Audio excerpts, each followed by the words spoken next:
When a blizzard buries Colorado in silence, single dad Carter Reed finds more than a crashed police cruiser at Old Creek Bridge. He finds a dying detective, a traumatized K-9 with a soldier's focus, and a corruption ring that won't stop until everyone who knows the truth is dead. As gunfire shatters his windows and his 7-year-old son hides in the basement, Carter faces an impossible choice: surrender the woman they're hunting or become the last line of defense for a family that isn't his yet.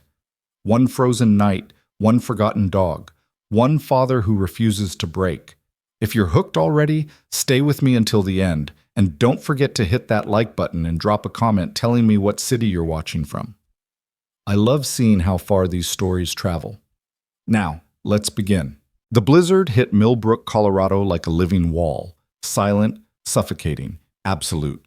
By midnight, the town had vanished beneath 3 feet of powder, streetlights glowing faint and useless through the whiteout.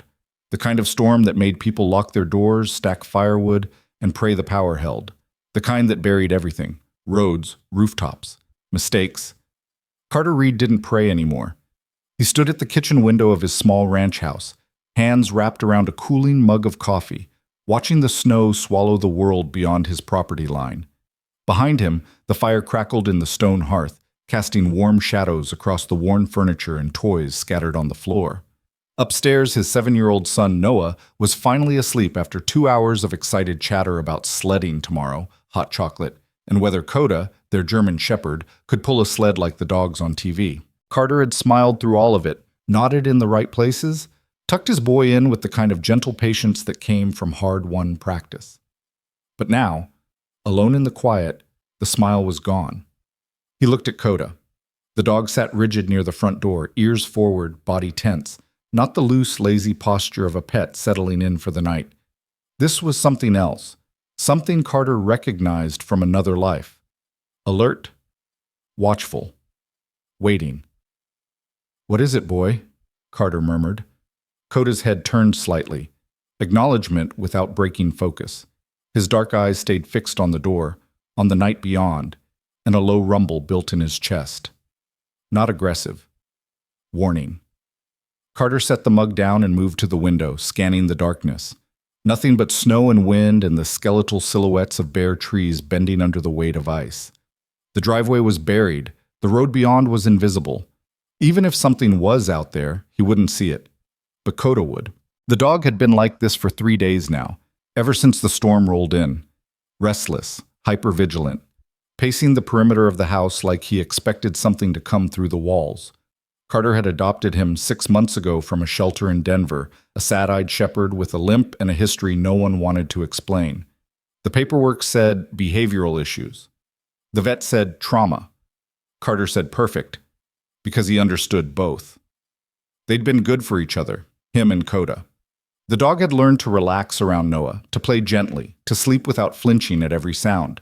But this storm had dragged something old and sharp back to the surface, and now Coda looked less like a pet and more like what he'd probably been before, a working dog with a job to do. Carter knew that look. He'd worn it himself once. The rumble deepened. Carter's hand moved instinctively to his hip, muscle memory reaching for a sidearm that hadn't been there in years. He caught himself, exhaled slowly, and shook his head. "Easy, Coda. It's just the wind." Coda didn't believe him. Neither did Carter. Pets. The barking started at 2:47 a.m., not Coda's, someone else's. Distant, frantic, cutting through the storm like a distress signal. Carter jerked awake on the couch, disoriented, the fire reduced to embers and the house cold enough to see his breath. Coda was already on his feet, hackles raised, staring at the door with an intensity that made Carter's pulse spike. The barking came again, sharp, desperate, close enough to hear, far enough to be swallowed by the wind. Carter grabbed his coat and boots, moving fast and quiet. He checked the stairs. Noah's door still closed, no sound from upstairs. Good. He pulled on his gloves, grabbed the heavy maglite from the hall closet, and paused at the gun safe. His hand hovered over the combination lock. "You don't need it. It's probably just an animal." The barking turned into a howl, raw, pleading. Carter spun the dial. He pulled the Glock 19 from the safe, checked the chamber, and slipped it into his coat pocket. Not because he wanted to, because Coda's body language was screaming threat, and Carter had learned a long time ago not to ignore that kind of instinct. "Stay," he told Coda firmly. The dog whined, shifting weight between his paws. "I mean it. Stay with Noah." Coda hesitated, torn between obedience and something deeper. Finally, he turned and padded toward the stairs, glancing back once before disappearing into the shadows. Carter knew he'd plan himself outside Noah's door and not move until morning. That was enough. He stepped into the storm. The cold hit like a fist, sharp, vicious, stealing breath. The wind howled through the trees, hurling snow sideways, turning the world into a swirling void. Carter clicked on the maglite, the beam cutting a weak path through the white. He followed the sound, trudging through drifts that reached his thighs, every step a fight. The barking was closer now, desperate, broken. It was coming from Old Creek Bridge. Carter's stomach tightened. The bridge was a narrow 2-lane stretch about a quarter-mile from his house, crossing a ravine that dropped 30 feet to a frozen creek bed. It was barely safe in good weather, a relic from the 70s, rusted guardrails and cracked asphalt the county kept promising to fix. In a blizzard, it was a death trap. He pushed forward, lungs burning, the cold gnawing through his coat. The barking stopped suddenly, cut off mid-cry, and the silence that followed was worse. Carter ran. The bridge appeared out of the white like a ghost, half buried under snow. The guardrail on the south side was sheared clean off, twisted metal jutting into the void. Carter swept the maglite down into the ravine and his heart stopped. A police cruiser lay crumpled at the bottom, nose down in the snow, roof caved in, driver's side smashed against a boulder. The light bar was shattered, glass glittering in the beam of the flashlight. No lights. No movement. And then, barely audible over the wind, a sound. A whimper. Carter didn't think. He holstered the flashlight, grabbed the edge of the broken guardrail, and swung himself over the side. The slope was steep, treacherous, ice hidden beneath the powder. He half climbed, half slid down, boots skidding on frozen rock, gloves tearing on jagged metal. 30 feet felt like 300. He hit the bottom hard, snow cushioning the landing, and scrambled toward the cruiser. The whimpering was louder now, coming from inside the vehicle. Carter yanked on the driver's door, jammed. He moved to the passenger side, found it buckled but not locked, and wrenched it open with a scream of protesting metal. A woman lay slumped across the center console, blood matting her dark hair, uniform torn and soaked. Her face was pale, lips blue, eyes half closed. A Millbrook PD badge glinted on her chest, barely visible under the blood. "Hey," Carter said sharply, pulling off his glove and pressing 2 fingers to her neck. Pulse, weak, thready, but there. "Hey, can you hear me?" Her eyes fluttered, focused, locked onto his face with an intensity that didn't match the half-dead body. "Badge number?" she whispered, voice barely more than a rasp. 7, 3, 4, 9. Carter blinked. "What?" "Remember, it..." Her hand shot out, gripping his wrist with surprising strength. 7, 3, 4, 9. Okay, I've got it. 7, 3, 4, 9. Now hold on." Her eyes rolled back and she went limp. "No, hey." Carter shook her gently, then harder. Nothing. He checked her pulse again, still there, barely. She was hypothermic, bleeding, maybe concussed. Maybe worse. He needed to move her. Now. He pulled her carefully from the wreckage, hooking his arms under hers, dragging her through the snow toward the slope. She was small, maybe 5'6", 130 pounds soaked, but dead weight was dead weight, and the climb back up nearly killed him. By the time he hauled her over the edge of the ravine and onto the bridge, his lungs were screaming and his arms were numb. He lifted her into a fireman's carry, ignored the fire in his legs, and started the long trudge home. The storm swallowed them both. Oh, Carter kicked the front door open and stumbled inside, snow cascading off his shoulders. The woman's weight pressing him forward. Coda appeared instantly, hackles raised, teeth bared, until he saw the woman's face. Then everything changed. The growl died. The aggression melted. Coda's ears dropped. His body went loose, and he moved forward slowly, cautiously, sniffing the air. When he reached the woman, he pressed his nose to her hand and whined, a sound Carter had never heard from him before. recognition. You know her? Carter muttered. Coda looked up at him, dark eyes wide and wet, and whined again. Carter didn't have time to process it. He carried the woman to the couch, laid her down gently, and started stripping off her soaked uniform jacket. Hypothermia first. Everything else second. He grabbed every blanket in the house, built up the fire until it roared, and wrapped her like a cocoon. Her skin was ice, her breathing shallow, but her pulse was getting stronger. Dad? Carter turned. Noah stood at the bottom of the stairs in his dinosaur pajamas, rubbing his eyes, staring at the woman on the couch. Who's that? Carter moved quickly, positioning himself between Noah and the stranger. Someone who needs help, buddy. She was in an accident. Is she okay? She will be, but I need you to do something for me, all right? Go make 2 mugs of hot chocolate, one for you, one for her. Can you do that? Noah's face lit up despite the hour. Really? Really? But use the microwave, not the stove. And bring them slow, okay? No spilling. Okay? Noah padded toward the kitchen, Coda following close behind like a shadow. Carter turned back to the woman. Her color was better, less blue, more pale gray. Progress. He checked her head wound, found a nasty gash above her left temple but no active bleeding, possible concussion, possible skull fracture, definitely too injured to move. He pulled out his phone. No signal. The storm had taken the cell towers. Landline was out too. He'd checked yesterday. They were cut off. Which meant she wasn't getting medical help until the roads cleared. Which meant Carter was it. He exhaled slowly, shoved down the rising anxiety, and started a mental triage. Stop the bleeding. Warm her up. Monitor for shock. Basic field medicine. He could do this. He'd done worse. She woke 3 hours later, gasping, flailing, eyes wild. Carter caught her wrists before she could tear the bandage off her head. Easy, easy. You're safe. Where? She jerked against his grip, strong despite everything. Where am I? My house. You crashed at Old Creek Bridge. I brought you here. The bridge?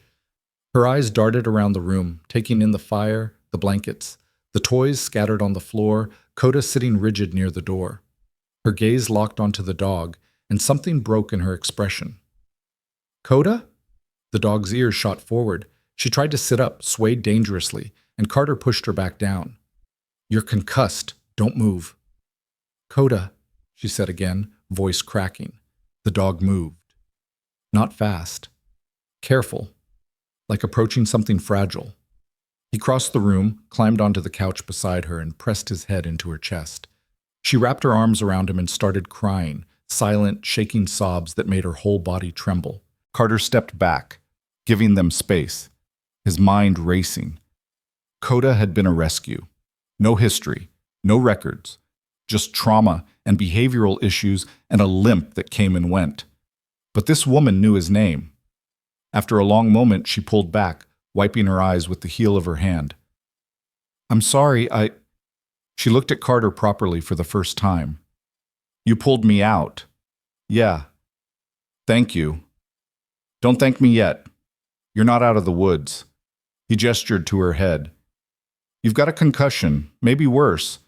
I can't get you to a hospital. Roads are buried and the phones are down. You're stuck here until the storm clears. How long? Another day, maybe 2. She closed her eyes, jaw tightening.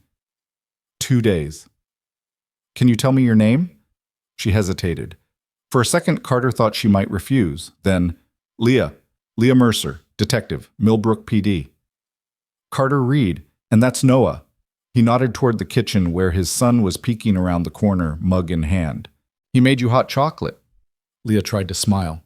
Failed. That's really sweet. Noah approached slowly, holding the mug like a sacred offering. Coda stayed glued to Leah's side, watching the boy with the same protective focus he'd shown the door earlier. Carter frowned. How do you know my dog? Leah's smile disappeared. He's not your dog. What? He's mine. She ran her fingers through Coda's fur, and the dog leaned into her touch like he'd been waiting 18 months for it. He was my husband's K9, retired after... She stopped, swallowed hard. After Ryan died. The name hit Carter like a gut punch. Ryan Hale. He knew that name. Everyone in Millbrook did. Canine handler, decorated detective, killed in the line of duty a year and a half ago. The whole town had turned out for the funeral. "I'm sorry," Carter said quietly. Leah didn't respond. She took the mug from Noah with shaking hands, sipped it, and forced another smile. "This is perfect. Thank you, Noah." Noah beamed. "Do you like dogs?" "I love dogs. Coda's the best. He does tricks. Want to see?" "Noah," Carter said gently, "Detective Mercer needs to rest." "It's okay," Leah said. "I'd love to see." So Noah ran through Coda's repertoire: sit, stay, shake, roll over, and Coda obeyed every command with the precision of a dog who'd spent years training for something far more serious than parlor tricks. Leah watched, smiling, but Carter saw the way her eyes kept drifting toward the windows, the way her hand stayed close to her hip, where a service weapon would normally sit, the way Coda kept looking at the door. Noah fell asleep on the floor near the fire, curled up with Coda like a living blanket. Carter covered him with a quilt, then sat in the armchair across from Leah, studying her. She'd stopped shaking, color had returned to her face, but she looked wired, tense, coiled, ready to spring. "How'd you crash?" Carter asked. "Black ice, lost control." "At Old Creek Bridge?" "Yeah." "That's a weird place to be in a blizzard." She met his eyes. "I was heading home." "Millbrook PD is 10 miles west. Old Creek Bridge is east." Silence. Carter leaned forward. "You want to try that again?" Leah's jaw tightened. "I don't owe you an explanation." "You're in my house, bleeding on my couch. Yeah, you kind of do." "I told you. I crashed. And I'm telling you it doesn't add up." Carter kept his voice low, conscious of Noah sleeping 6 feet away. "Black ice doesn't shear a guardrail clean off. And you didn't lose control. That cruiser was hit. I saw the damage. Side impact. Deliberate." Leah's face went carefully blank. "You're imagining things." "I spent 8 years in the Army, Detective. Infantry. 2 tours. I know what a combat crash looks like." That got her attention. She stared at him, recalculating. "You're military." "Was." "Why'd you leave?" "Same reason you're lying to me about the crash. Bad things happened, and I didn't want to be part of it anymore." Carter stood, moved to the window, and looked out at the storm. "But here's the thing. You're not just lying, you're scared. And Coda's not acting like a dog who lost his handler. He's acting like a dog on a protection detail. You don't know what you're talking about." "Don't I?" Carter turned to face her. "Because from where I'm standing, it looks like you crashed at that bridge running from something, and now you're stuck in my house, looking at the windows like you expect someone to come through them." He paused. "So I'll ask you one more time. What happened?" Leah held his gaze for a long moment. Then she looked at Coda, at Noah, at the fire. "If I tell you," she said quietly, "you're going to wish you'd left me in that ravine. Try me." She took a breath. Let it out slow. 18 months ago, my husband was murdered, shot 3 times in the back during a supposed traffic stop. The official report said it was a gang retaliation, wrong place, wrong time, clean case, closed in 3 weeks. But you don't believe that. I know it wasn't, because Ryan spent 6 months before he died building a case against half the Millbrook PD. Corruption, drug trafficking, evidence tampering. He had names, dates, proof. Her voice cracked. And the night before he was going to turn everything over to the FBI, someone put 3 bullets in his spine and made it look random. Carter felt ice crawl up his back. Who? Sheriff Marcus Delgado, and at least 6 deputies under him. She looked at him with hollow eyes. I've spent 18 months undercover, finishing what Ryan started, building the case he died for. And tonight, I was supposed to meet a federal contact to hand over everything. But you didn't make it. No, because someone tipped them off. Leah's hands clenched into fists. They were waiting at the bridge, rammed me off the road, thought they'd killed me. But they didn't. No. And now they're going to come back to make sure. The words hung in the air like smoke. Carter's mind raced, running scenarios, calculating angles. If Leah was right, if the sheriff himself was compromised, then calling for help was suicide. The moment Delgado heard there was a survivor, he'd send men to finish the job. Men who knew where Carter lived. "Where's the evidence?" Carter asked. Leah tapped her temple. "Memorized." "Seriously?" "Every transaction, every name, every date. Ryan taught me the method, said if they ever came for him, the case couldn't die with him." She smiled bitterly. "Guess he was right." Carter crossed his arms. "So what's the plan?"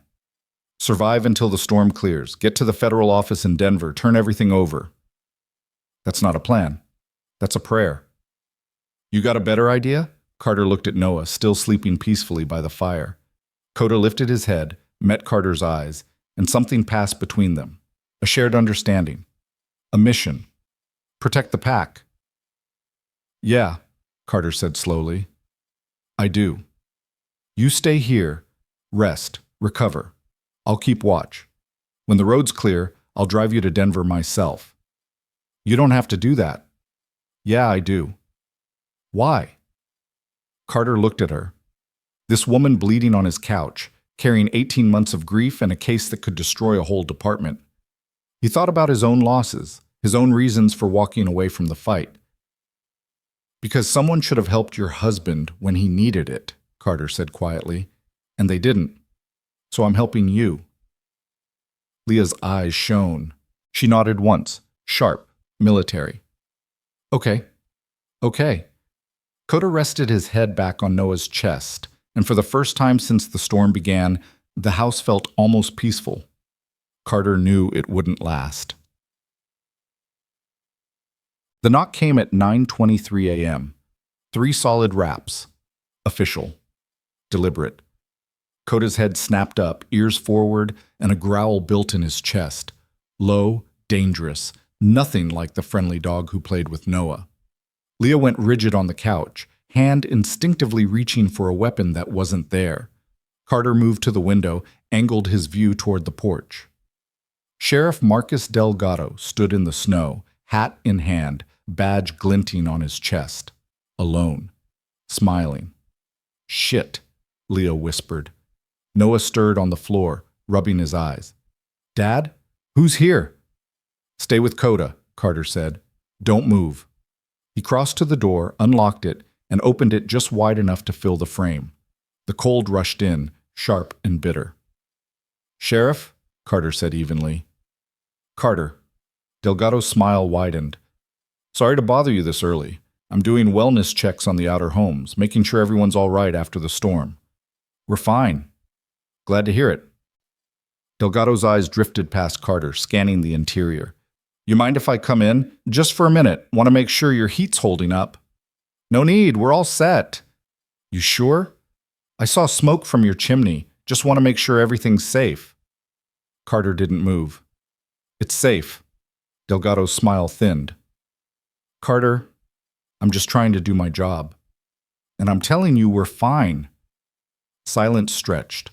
Delgado's eyes narrowed and something cold slipped into his expression. "You wouldn't be hiding anything in there, would you?" Behind Carter, Coda's growl deepened, audible now, unmistakable. Delgado's gaze shifted toward the sound, and Carter saw the recognition flicker across his face. "That's a German Shepherd," Delgado said slowly. "Yeah." "You get a dog recently?" 6 months ago." "Huh." Delgado tilted his head. "Funny. I could have sworn that sounded like a police K9. Carter's hand tightened on the doorframe. "Thanks for checking in, Sheriff. Stay safe out there." He started to close the door. Delgado's boot caught the edge, holding it open. "One more thing. You wouldn't have seen a Millbrook cruiser out this way, would you? One of our detectives went missing last night. We're tracking her route. Haven't seen anything. You're sure?" "Positive." Delgado stared at him. Carter stared back. The kind of standoff where the first person to blink loses everything. Finally, Delgado withdrew his boot and stepped back, smile returning like a mask. "All right then. You take care, Carter. You and your boy." "You too, Sheriff." Carter closed the door, locked it, threw the deadbolt. Behind him, Leah let out a shaking breath. "He knows." "Yeah," Carter said, "he knows." Coda moved to the door, planted himself like a sentinel, and stared through the wood like he could see Delgado walking away. But Carter knew better. Delgado wasn't walking away. He was getting reinforcements. Carter watched through the gap in the curtains as Delgado's patrol vehicle disappeared into the white, swallowed by snow and distance. The sheriff drove slowly, deliberately, like a predator marking territory.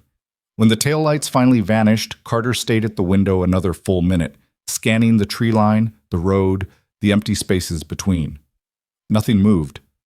Everything felt wrong. He turned back to find Leah on her feet, swaying slightly, one hand braced against the couch arm. Her face had gone pale again, the brief flush of warmth drained away by fear and adrenaline. Coda pressed against her leg, steadying her, and she gripped his fur like a lifeline. "He's coming back," she said. Not a question. A certainty. "Yeah. With others." "Probably." Noah sat cross-legged by the fire, eyes wide, looking between the adults with the kind of sharp awareness that came from living in a single-parent home where Dad sometimes woke up screaming and didn't talk about why. The kid was 7, but he'd learned to read tension like some children read picture books. "Dad?" His voice was small. "Are we in trouble?" Carter crossed the room, knelt in front of his son, and put both hands on the boy's shoulders. "No, buddy, we're okay. But we need to be smart for a little while. Can you do that?" "What kind of smart?" "The listening kind. If I tell you to do something, you do it right away. No questions. Deal?" Noah nodded solemnly. "Deal." "Good man." Carter ruffled his hair, then stood and looked at Leah. "How much time do you think we have?" She closed her eyes, thinking, calculating. When she opened them again, the fear had been pushed down, buried under something harder. The cop was back. Depends on how careful he wants to be. If he calls for backup officially, he has to justify it. Wellness check gone wrong, maybe. Shots fired. Something that gets him bodies without raising questions. How long? An hour. Maybe 2 if the storm slows him down. Carter nodded. Already moving, already planning. 8 years in the army had taught him a lot of things, but the most important lesson was this. When the enemy knows where you are, you either move or you fortify. And with Noah in the house, moving through a blizzard wasn't an option. So fortify it was. "Noah, I need you to go upstairs to your room and stay there. Take Coda with you. Play with your Legos, okay? Build me something cool. But no buts. Go." Noah's face scrunched up like he wanted to argue, but he swallowed it, nodded, and headed for the stairs. Coda didn't follow. The dog looked at Leah, then at Carter, then at the door. His body language screamed one word: guard. "Coda, go," Leah said softly. The dog whined. "I'm okay. Protect Noah. Go." Coda hesitated one more second, then turned and padded up the stairs, disappearing after the boy. Carter heard the bedroom door close, and some of the tension in his chest eased. Not gone. Just manageable. He looked at Leah. "You need to sit down before you fall down. I need to help." "You can barely stand." "Then tell me what to do sitting." She lowered herself back onto the couch, jaw set, stubborn as hell. "I'm not useless, Carter. Didn't say you were." He moved to the front window, studying the approach. The house sat on 2 acres, surrounded by pines and scrub oak, with a long driveway connecting to the main road. Good sight lines in summer, terrible in a blizzard. But you're concussed and unarmed, so unless you've got a backup plan that doesn't involve bleeding more, you're going to sit there and talk me through what we're facing. Leah exhaled slowly. "Fine. What do you want to know?" "How many people are we talking about?" "Delgado has 6 deputies directly on the payroll, all ex-military or ex-police from bigger departments. They're not rookies." "Weapons?" "Standard issue Glocks, shotguns in the cruisers, probably AR-15s if they think they need them." "Tactics?" "Professional. They won't rush in stupid. They'll set a perimeter, cut off exits, then breach from multiple points." She paused. "And they won't care about collateral damage. We're in the middle of nowhere. No witnesses, no cameras. If this house burns down with all of us inside, the official report will call it a tragedy." Carter absorbed that, feeling the weight of it settle in his bones. He'd faced worse odds overseas, 3-1, 5-1, once a nightmare in Kandahar where his squad held a position against 20 insurgents for 6 hours. But that was war. Expected. This was Colorado. His home. his son sleeping upstairs. Different kind of stakes. All right, he said. Then we don't let them set the perimeter. What's that mean? Means I'm not waiting for them to pick the battlefield. Carter crossed to the hall closet, pulled it open, and started inventorying. Hunting rifle, Remington 700, .308 caliber, 4 boxes of ammunition. Shotgun. Mossberg 500, 12 gauge, 2 boxes of shells. The Glock on his hip. And in the back, wrapped in oilcloth, something he hadn't touched in 3 years.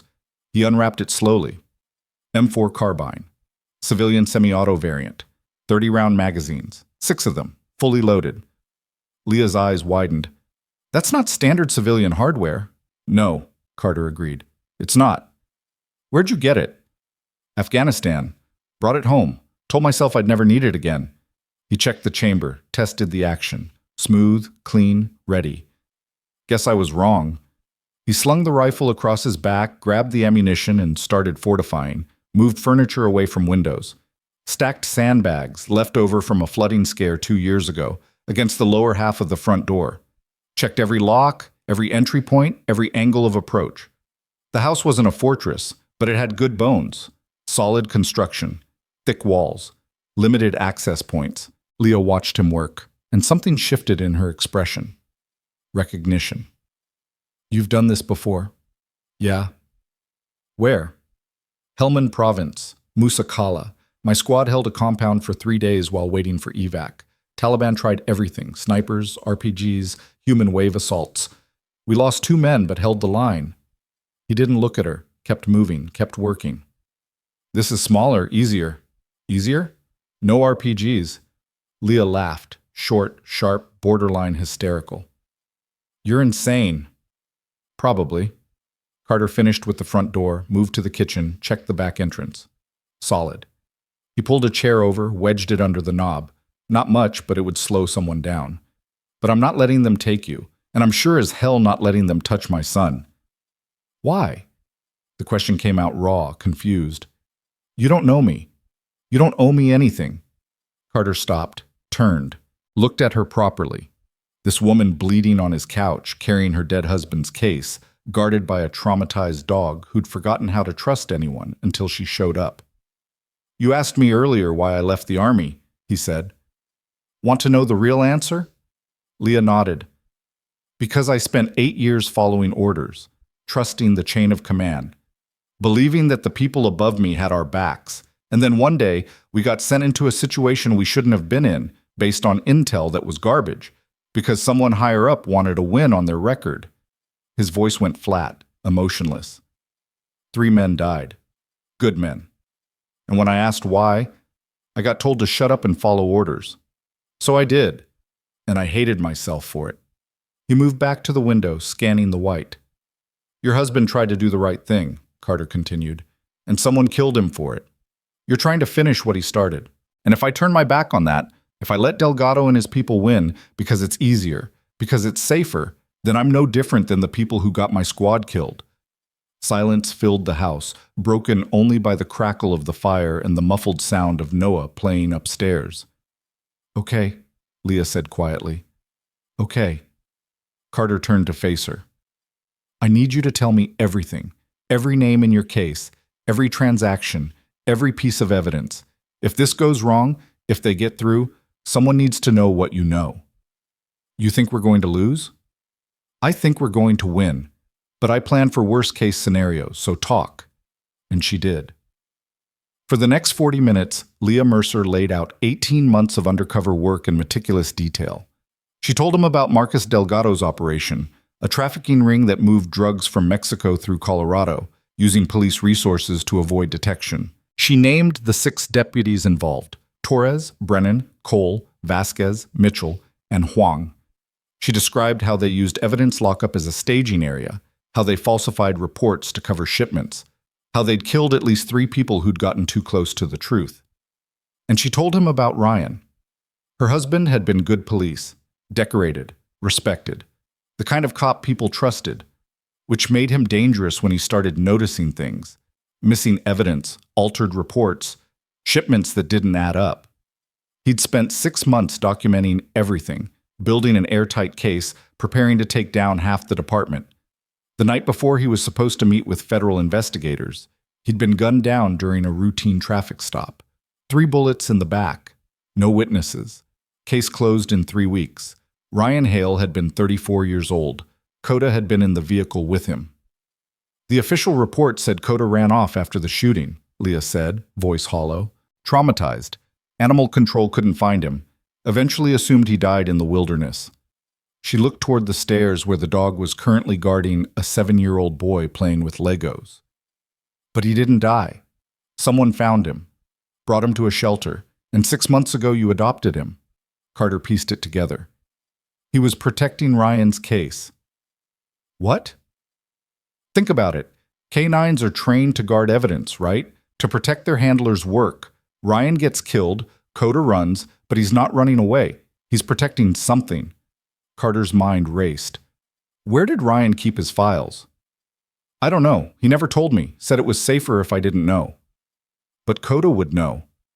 Leah stared at him. You think Ryan trained him to guard the evidence location? I think Ryan knew he was in danger and planned for the worst. And I think your husband was smart enough to use every asset he had. Carter moved to the stairs, called up. Coda, come.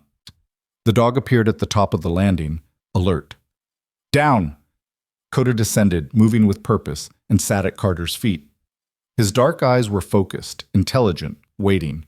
Carter knelt, meeting the dog's gaze. Where's Ryan? Coda's ears flicked. Where's Ryan, boy? Show me. The dog stood, walked to the front door, and barked once. Sharp, commanding. He wants to go out, Leah said. No. Carter studied Coda's posture. Not anxious, not panicked. Certain. He wants to go somewhere. Somewhere outside. He looked at Leah. Did Ryan have a place? Somewhere he went when he needed to think? Leah's eyes widened. The cabin. His grandfather's hunting cabin. It's about 3 miles northeast of here, up in the hills. Ryan used to go there to work on cases. Said it was the only place he could think clearly. And Coda knows where it is. He's been there dozens of times. Carter stood, decision made. Then that's where the evidence is. You can't go out there now. The storm's clearing. He pointed toward the window where the snow had thinned from a wall of white to scattered flurries. It'll be done in an hour. Roads will still be buried, but someone on foot could make it. That someone can't be you. If Delgado comes, I need you to have proof of everything you just told me. Physical evidence, documentation, something that can't be dismissed as conspiracy theory or hearsay. He grabbed his coat, started pulling it on. I'll take Coda, find the cabin, grab whatever Ryan left behind, and be back before anyone shows up. And if you're not, then you lock yourself and Noah in the basement, you wait for the federal contact you were supposed to meet, and you hand over everything I'm about to bring you. Leah pushed herself to her feet, swaying, and Carter moved to steady her. She grabbed his arm, held it tight. This is insane, she said. Yeah, but it's the play. He looked into her eyes, dark, exhausted, fierce. Ryan spent 6 months protecting you by keeping you out of his case. Now it's your turn. Stay here. Stay safe. Let me do this. She held his gaze for a long moment, then nodded once. 3 miles northeast. Follow the creek bed until you hit the old logging road. The cabin's another half-mile past that. Red roof, stone chimney. You'll know it when you see it. Got it. Carter. He turned back. Ryan hid the files in a floor safe under the rug near the fireplace. Combination is Coda's badge number, 7349. The same number she'd whispered in the ravine. Carter nodded. I'll bring it all back. He called Coda, grabbed the rifle, and headed for the door. Behind him, he heard Leah sink back onto the couch, heard her ragged breathing, heard the fire pop and settle. And then he was outside, swallowed by cold and white, and the terrifying certainty that he'd just made either the smartest or stupidest decision of his life. Coda moved beside him, alert and focused, and they started northeast into the wilderness. Tots. The forest was silent. Not peaceful, oppressive, the kind of quiet that came when every living thing hunkered down and waited for danger to pass. Carter's boots crunched through the snow, each step deliberate, measured. Coda ranged ahead, nose low, tracking something Carter couldn't see. The creek bed was frozen solid, a ribbon of white cutting through the pines.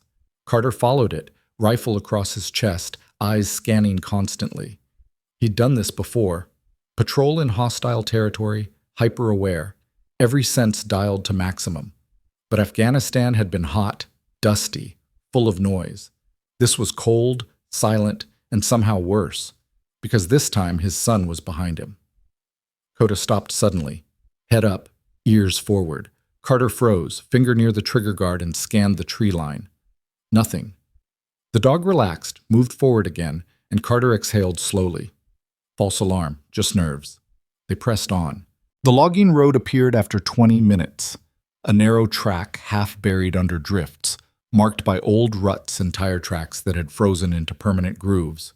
Kota turned left without hesitation, moving with the confidence of a dog who'd walked this path 100 times. Carter followed.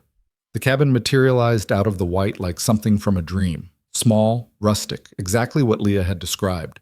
Red roof heavy with snow, stone chimney dark and cold, windows shuttered, no signs of recent activity. Kota went straight to the door, sat, and looked back at Carter expectantly. "Good boy," Carter murmured. The door was unlocked. Carter pushed it open slowly, rifle up, clearing angles. Empty. One room, basic furnishings, cold as a tomb. The fireplace was dark, the floor covered by a faded rug, exactly as Leah had said. Carter moved to the rug, pulled it back, and found the floor safe. Metal, heavy-duty, combination lock. He spun the dial. 7, 3, 4, 9. The lock clicked. He pulled the door open and stared at the contents.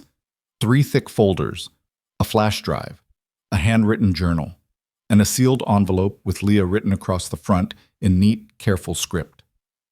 Ryan Hale's last words to his wife.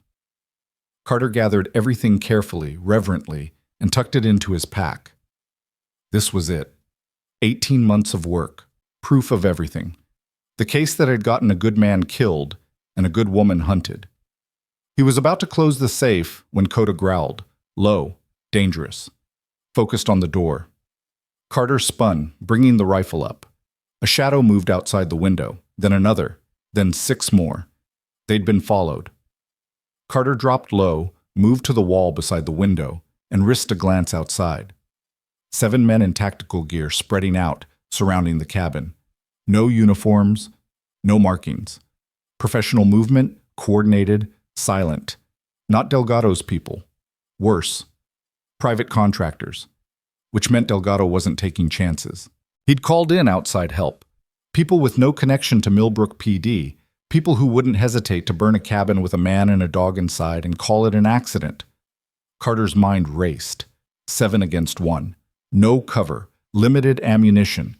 And Kota, brave, loyal, traumatized Kota, was the only backup he had. The odds were terrible. But they weren't impossible. Carter moved to the fireplace, grabbed the heavy cast iron poker, and wedged it against the door handle. Not much, but it would buy seconds. He pulled a chair to the back window, smashed the glass with the rifle stock, and cleared the frame. Exit route. Kota was at his side, tense, waiting for orders. "When I say run," Carter whispered, "you run, straight back to the house, to Noah. You understand?" Kota whined. "I mean it. You protect that boy. That's your job now." The front door exploded inward, breaching charge, professional, fast. Smoke filled the cabin. Carter fired 3 rounds through the doorway, heard a scream, rolled left as return fire chewed through the wall above his head. "Go!" he shouted. Kota bolted through the window, disappearing into the white. Carter followed, diving through the frame, hitting the snow hard, rolling, coming up firing. 2 men coming around the side. He dropped the first, wounded the second, then ran. Bullets cracked through the air, tearing bark from trees, kicking up snow. Carter zigzagged, moving fast, using terrain for cover. The pack on his back felt like it weighed 1,000 pounds, but he didn't drop it. Couldn't. The evidence was everything. Behind him, shouts, orders, the sound of men giving chase. Carter hit the creek bed, slid down the embankment, and kept running. His lungs burned, his legs screamed, but he didn't stop, couldn't stop, because Noah was waiting, and these men were heading toward his house. Carter's boots hammered against frozen ground, each breath a knife in his lungs, the pack with Ryan Hale's evidence slamming against his spine with every stride. Behind him, the shouts had organized into something worse: coordinated pursuit, professional and relentless. These weren't panicked amateurs, they were hunters who'd done this before, and he was leading them straight toward his son. The thought made him push harder, faster, ignoring the burning in his thighs and the way his vision had started to tunnel at the edges. 3 miles back through snow and wilderness with killers on his trail. The math was simple and terrible. They were gaining ground. Carter hit a clearing and risked a glance back.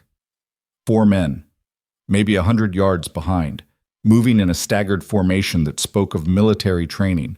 One stopped, raised a rifle, and Carter dove left as the shot cracked through the air, bark exploding from a pine inches from his head. He rolled, came up firing, 3 quick rounds that sent them scattering for cover. It bought him seconds. He used them, crashing back into the tree line, changing direction slightly, forcing them to adjust. Basic infantry tactics: never run in a straight line, never give them an easy shot, make them work for every yard. But it was only delaying the inevitable. His radio crackled, still clipped to his belt from this morning's false calm. Static, then a voice. Calm, professional, wrong. Mr. Reed. Not a question, they knew his name. This doesn't have to end badly. We're not here for you. Give us the woman and the evidence, and we walk away. You go back to your son. Everyone lives. Carter didn't respond, kept running, but his mind was already calculating. They had radios, coordination, which meant they weren't all chasing him through the woods. Some of them were already moving on the house. The realization hit like ice water. They'd split their forces. Half to chase him, half to secure the primary target. Standard tactic. And he just handed it to them by leaving Leah alone with Noah. Leah, he gasped into his own radio, praying the range was enough. Leah, they're coming. Lock down. Basement. Now. Static. Leah! More static. Then her voice, strained, scared, but controlled. I hear you. We're moving. How many can you see? 3 vehicles just pulled up. Maybe 8, 9 men. Carter, there's too many. Basement. Take Noah and Coda. Do it now. What about you? I'm 2 minutes out. Just hold. He clicked off before she could argue, before the fear in her voice could become his fear. 2 minutes. 120 seconds to cover 3/4 of a mile through snow and exhaustion with 4 trained killers breathing down his neck. The edge of his property appeared through the trees, the split-rail fence half buried under white, his shed listing under the weight of snow, and beyond it, his house. Smoke still rising from the chimney, lights on in the windows, and 3 black SUVs parked in a semicircle around the front door. Men in tactical gear moved with purpose, 2 securing the perimeter, 3 advancing on the porch. Not police uniforms, no markings, just black body armor and automatic weapons, and the kind of efficient violence that came from overseas contracts and moral bankruptcy. Carter dropped behind the shed, breathing hard, and assessed. 4 behind him, closing fast. 9 in front, about to breach his home. 13 total. 1 of him. The radio crackled again. Last chance, Reed. We're going in. You want your boy to see what happens next? Carter's vision went red at the edges. He keyed the radio, voice flat and cold. You touch my son, I will kill every single one of you. That's not a threat. It's a promise. A pause, then laughter. Big words for a man running through the woods. Watch me. Carter moved. Not toward the house, that was suicide. Toward the shed.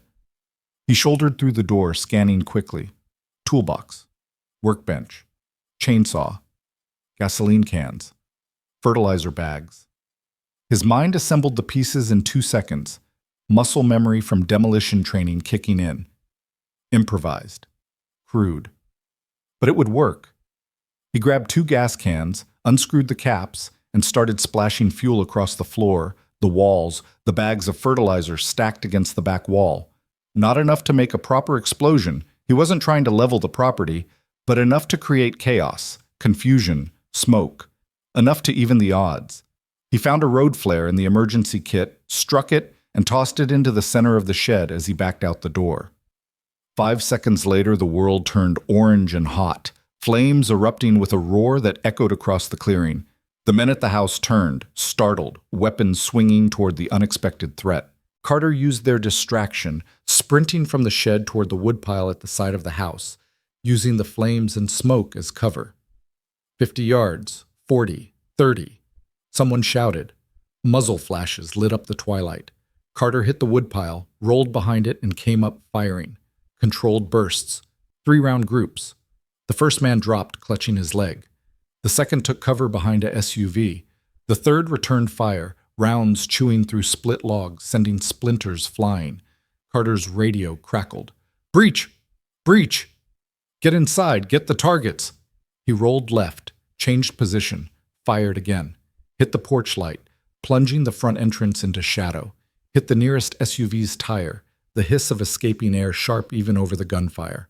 Kept moving, kept shooting, making himself the biggest threat, pulling their attention away from the door. It was working. Until the 4 men from the woods hit his flank. Carter saw the muzzle flash too late, felt the round punch into the woodpile inches from his head, and threw himself backward. He landed hard, rifle jarring from his grip, and scrambled for it as boots crunched through snow toward him. A hand grabbed his collar. Carter twisted, drove his elbow back into something soft, heard a grunt. The grip loosened. He spun, grabbed the man's vest, and headbutted him full force. Cartilage crunched, blood sprayed. The man went down. Carter grabbed his rifle, rolled right as bullets kicked up snow where he'd just been, and came up behind the propane tank near the house. Bad cover. But all he had. Reed! The voice from the radio again, closer now, physical. A man stepped into view near the burning shed, tall, lean, face hidden behind a balaclava. But the voice was familiar. You're good, better than the dossier said, but you're one man, and we've got all the time in the world. Carter said nothing, breathed, counted. 9 left standing. Maybe 8 if the man he'd headbutted stayed down. Ammunition running low, no backup, no exit, and Noah was inside that house. How about this? The man continued, moving closer, weapon relaxed but ready. You slide that rifle over here. You come out. We have a conversation like professionals. Nobody else gets hurt. Define nobody, Carter said. Your boy walks away clean. You have my word. Your word, Carter laughed, cold, bitter. You're about to murder a woman and a child, but your word means something? The woman's a loose end. The kid's collateral. You? You're just in the way. The man tilted his head. But you're also a veteran. Infantry, right? 2 tours. Honorable discharge. Silver Star for that mess in Musakala. I respect that. So here's what I'm offering. You walk away. Tonight. Take your boy, drive south, don't look back. We handle our business. You pretend this never happened. And Leah? Not your problem anymore. Carter's finger rested on the trigger guard, his mind running calculations. The man was lying. Of course he was lying. You didn't let witnesses walk away, especially witnesses who'd seen faces, heard names, watched colleagues die. This was a stalling tactic. Keep him talking while the others moved into position, but Carter could play that game too. I need a minute, he said, to think about it. Smart man, you've got 30 seconds. Carter used them. Not to think, the decision was already made, but to listen. Footsteps crunching through snow, multiple vectors. They were flanking him, boxing him in, standard suppression tactics. In 20 seconds, he'd be surrounded with no cover and no options. So he stopped playing defense. Carter grabbed the propane tank valve, twisted it open, and heard the hiss of gas escaping. He pulled a second road flare from his pocket, always carry redundancy, struck it, and tossed it at the base of the tank as he sprinted toward the house. Get back! The explosion wasn't huge. Propane tanks didn't work like Hollywood bombs, but it was enough. The fireball erupted with a concussive whump that sent men diving for cover, flames and shrapnel tearing through the darkness. Carter used the chaos, hitting the back door at a dead run, slamming his shoulder into the wood. It held. The chair. He'd wedged a chair under the knob. Leah! He hammered on the door. It's me! Open up! The chair scraped. The door flew open. Leah stood there, Noah clutched against her side, eyes wide with terror. Coda at her feet, teeth bared, ready to fight anything that came through that door. Carter pushed inside, slammed it shut, threw the lock. Basement, now. Carter, what? Go! He physically turned them, shoved them toward the basement door, then moved to the kitchen window. Outside, men were regrouping, shouting, coordinating. The explosion had bought maybe 30 seconds. Not enough, never enough. He grabbed the kitchen table, flipped it onto its side, and shoved it against the back door. Grabbed chairs and wedged them under the front door handle. Pulled the ammunition box from the hall closet and started reloading magazines with shaking hands. Behind him, he heard Leah's voice from the basement doorway. Quiet. Steady. They're going to come through the walls if they have to. I know. You can't stop all of them. I know that too. Then what's the plan? Carter slammed a full magazine into the rifle, racked the charging handle. I hold them off long enough for you to get Noah out. Out where? We're surrounded. The crawl space under the basement leads to a drainage tunnel my grandfather installed in the 60s. Comes out about 50 yards into the tree line. He pulled a flashlight from the shelf, tossed it to her. Follow it south until you hit the main road. Flag down anyone who's not driving a black SUV. Get to federal agents. Tell them everything. Leah caught the flashlight, stared at him. You're not coming. Someone has to hold the door. Carter, Leah. He met her eyes. Your husband spent 6 months building a case against these people. Died for it. You spent 18 months finishing what he started. I'm not letting it die because we couldn't hold a house for 10 minutes. He pulled the backpack off his shoulders, Ryan's evidence, the reason for all of this, and handed it to her. This is what matters, not me. This. She took it with trembling hands, tears cutting tracks through the grime on her face. I don't even know you. Yeah, you do. I'm the guy who pulled you out of a ravine. He allowed himself a small smile. Now get my son to safety. Please. Noah appeared at the basement doorway, small and scared and trying so hard to be brave. Dad? Carter knelt, pulled his boy into a fierce hug, breathed in the scent of his shampoo and innocence and everything worth fighting for. Hey, buddy, remember what I said about being smart? Noah nodded against his chest. I need you to do that now. Go with Detective Mercer and Coda. They're going to take you somewhere safe, and I'm going to make sure nobody follows you. You're not coming? Not right away, but I'll catch up, I promise. You always keep your promises. The words hit harder than any bullet. Carter squeezed tighter, memorizing the weight of his son in his arms, the trust in those wide eyes.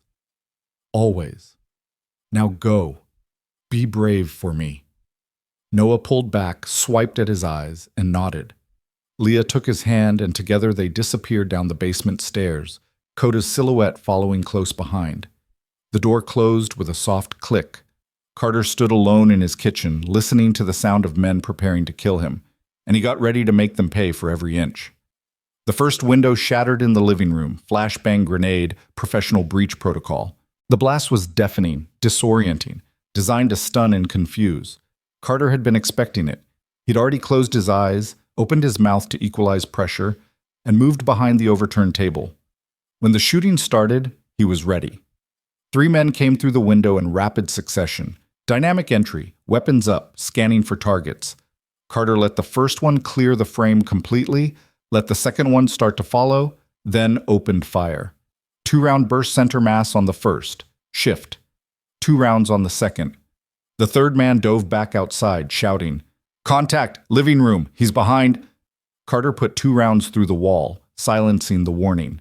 The front door exploded inward. Another breaching charge. More smoke. More chaos. Men poured in, and Carter's world collapsed into pure combat instinct. Target acquisition. Fire. Shift. Fire. Reload. Move. The rifle became an extension of his body. The training carved so deep into his nervous system that conscious thought was irrelevant. Someone came around the overturned table from the left. Carter reversed his grip, drove the rifle stock into the man's throat, felt the crunch, kept moving. Another from the right.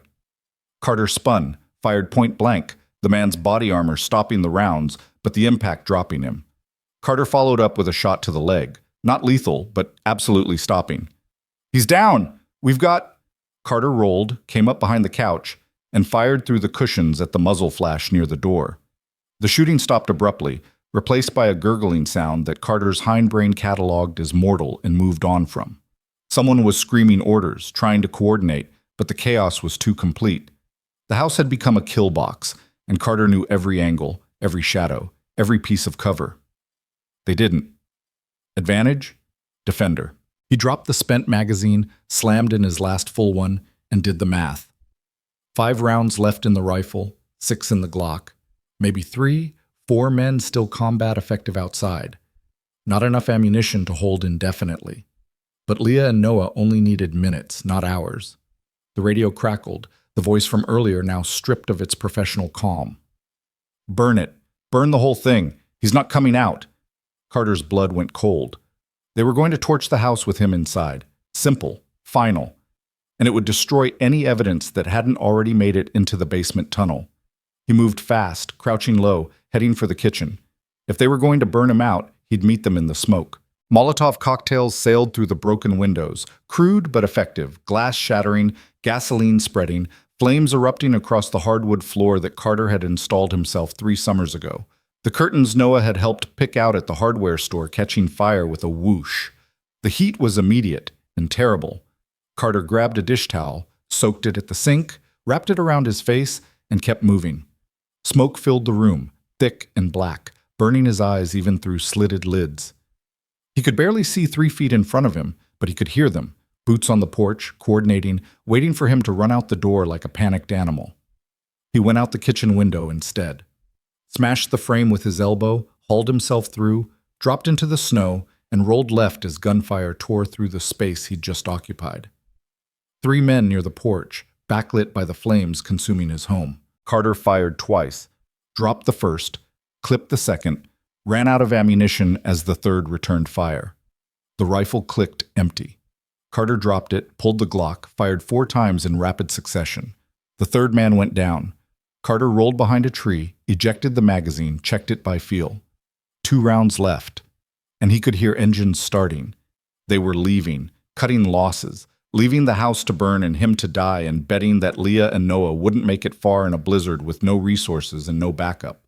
Carter pushed upright, legs shaking, lungs screaming, and started running toward the tree line, toward the drainage tunnel exit, toward his son.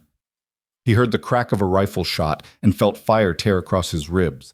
Not deep, just a graze, but enough to send him stumbling.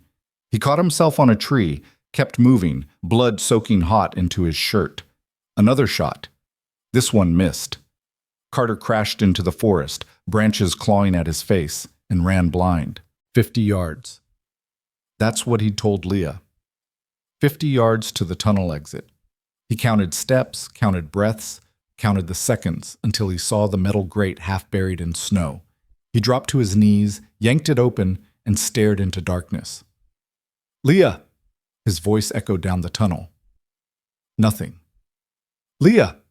A flashlight beam appeared in the distance, growing brighter, and then Coda's face emerged from the shadows, followed by Leah carrying Noah on her hip, the backpack with Ryan's evidence slung across her shoulders. Carter sagged with relief so intense it hurt worse than the bullet graze. "You're bleeding," Leah said, eyes wide. "I'm fine. Keep moving. The sound of an engine grew louder, closer. Headlights swept through the trees, searching. "Go," Carter said. "I'll draw them off." "You can barely stand." "I can run. Go. Now." He grabbed the Glock, 2 rounds left, remember, and stumbled back toward the sound of the vehicles, firing into the air, shouting, making himself the target. The engines changed direction, coming toward him, and Carter ran perpendicular, leading them away from the tunnel exit, away from Leah and Noah and Coda, away from everything that mattered. He made it another 100 yards before his legs gave out. Carter collapsed behind a fallen log, panting, vision swimming, and raised the Glock with a hand that wouldn't stop shaking. Headlights swept closer, boots crunched in snow. The radio crackled with efficient, emotionless coordination. "Target down, moving to confirm." Carter tried to aim, couldn't. His hand was shaking too badly, and the darkness kept sliding sideways. The footsteps stopped 10 feet away. A man appeared, silhouetted against the vehicle lights, rifle trained on Carter's center mass. You fought well, for what it's worth. Carter managed a bloody smile. Go to hell. The man's finger moved toward the trigger, and Coda hit him like a missile. The dog came out of nowhere, silent, fast, 70 pounds of muscle and fury, and took the man down in a tangle of limbs and snarling rage. The rifle went flying. The man screamed. Coda's jaws found his arm and didn't let go. Leah appeared behind the dog. Noah held tight against her chest, and she picked up the dropped rifle with shaking hands. Don't move! Federal custody! You move and I will shoot you! The other men were shouting, engines revving, trying to coordinate. Leah fired twice into the air, warning shots, and the shooting stopped. Standoff. Carter tried to speak, managed only a rasp. Radio, call it in. Leah grabbed the radio from the downed man's vest, keyed it with trembling fingers. This is Detective Leah Mercer, badge 7349, to any federal law enforcement monitoring this channel. I have evidence of corruption in the Millbrook Police Department. Multiple suspects, multiple casualties. I need immediate backup at the Reed residence, County Road 47. I am armed. I have a civilian child and an injured veteran. If you are listening, respond, please. Someone respond. Static. More static. Then a voice, crackling, distant, but real. Detective Mercer, this is FBI Special Agent Maria Santos. We've been trying to reach you for 3 days. Hold your position. Air support is 8 minutes out. Do not engage. Repeat, do not engage. We're coming. Leah's legs buckled. She sat down hard in the snow. Noah still clutched in her arms and started crying. Great heaving sobs that shook her whole body. Carter managed to crawl over, wrapped an arm around both of them, and held on. Coda released the man's arm, moved to the center of their small circle, and sat down with his back to them, still on guard, still watching the darkness, still doing his job. We're okay, Carter whispered, not sure who he was trying to convince. We're okay. Noah looked up at him with wide eyes. You promised you'd come.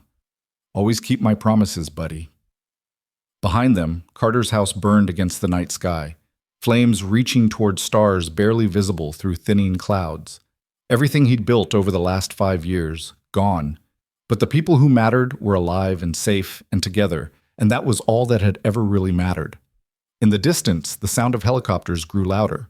The helicopters came in fast and low, their rotors beating the air into submission, searchlights turning the forest into stark daylight. Carter kept his arm around Noah and Leah, watching as figures in tactical gear rappelled down with the kind of precision that spoke of federal training and unlimited budgets. FBI. Finally. The cavalry he'd stopped believing would arrive. Special Agent Maria Santos hit the ground first, weapon up, scanning the scene with sharp eyes that missed nothing. She was compact, maybe 5'4", but carried herself like someone who'd earned every inch of authority the hard way. Her gaze swept across the burning house, the bodies scattered in the snow, the 3 civilians huddled together with a German shepherd standing guard, and her expression shifted from tactical assessment to something almost human. Medic! She barked into her radio. Multiple wounded, priority 1. She approached slowly, hands visible, non-threatening. Detective Mercer? Leah nodded, couldn't seem to find her voice.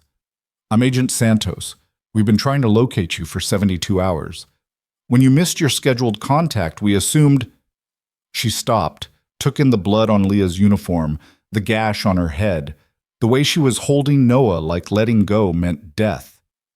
We assumed the worst. You weren't wrong, Leah managed. They tried to kill me, ran me off Old Creek Bridge. Would have finished the job if Carter hadn't found me. Santos looked at Carter properly for the first time, and he saw her cataloging the details, the bullet graze across his ribs, the exhaustion carved into every line of his face, the protective way he'd positioned himself between the arriving agents and his son. Mr. Reed, I'm going to need you to answer some questions. Later, Carter said. His voice came out rougher than intended, ground down by smoke and adrenaline crash. My son needs medical attention. So does Detective Mercer. Questions can wait. I'm afraid they can wait. Carter's tone left no room for negotiation. You want cooperation? Fine. But my boy comes first, always. Santos studied him for a long moment, then nodded once. Fair enough. She keyed her radio again. I need that medic now, and someone get child services on standby. No. The word came out sharp, absolute. Carter's arm tightened around Noah. He stays with me. Mr. Reed, protocol requires... I don't care about protocol. My house is burning. I've got bodies in my yard. My son just watched his father fight off a dozen armed men. He's not going into the system because some bureaucrat thinks protocol matters more than keeping a traumatized kid with the only parent he has left. Carter, Leah said quietly, they're trying to help. By taking my son. By making sure he's safe. He's safe with me. Santos held up a hand, cutting off the argument. How about this? The boy stays with you. But you both get medical treatment, you answer my questions, and we sort out the rest after we've secured the scene and made sure everyone who needs to be in custody is in custody. She looked at the man Coda had taken down, now zip-tied and bleeding into the snow. Starting with him. Carter wanted to argue more. Wanted to put Noah in the truck and drive until the whole nightmare was behind them, but exhaustion was catching up fast. The adrenaline that had carried him through the firefight was draining away, leaving nothing but pain and bone-deep weariness. He nodded once. Good. Santos gestured to the incoming medics. Get these people stabilized. Reed and Mercer are priority. And someone get that dog checked out too. He looks like he's been through hell. Coda's ears perked at the word dog, but he didn't move from his position, still guarding, still working, still Ryan Hale's K9, even after everything. The next hour blurred into controlled chaos. Medics descended with trauma kits and efficient hands, checking vitals, cleaning wounds, wrapping Carter's ribs with enough gauze to make him feel like a mummy.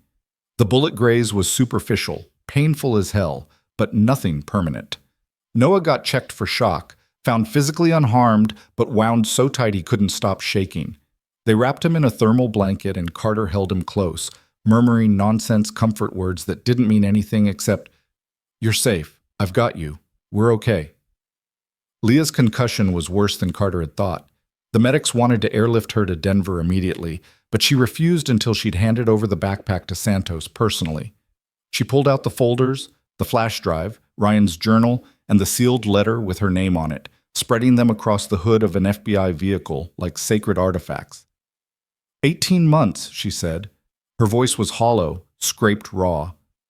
Every transaction, every name, every piece of evidence my husband died trying to expose, it's all there.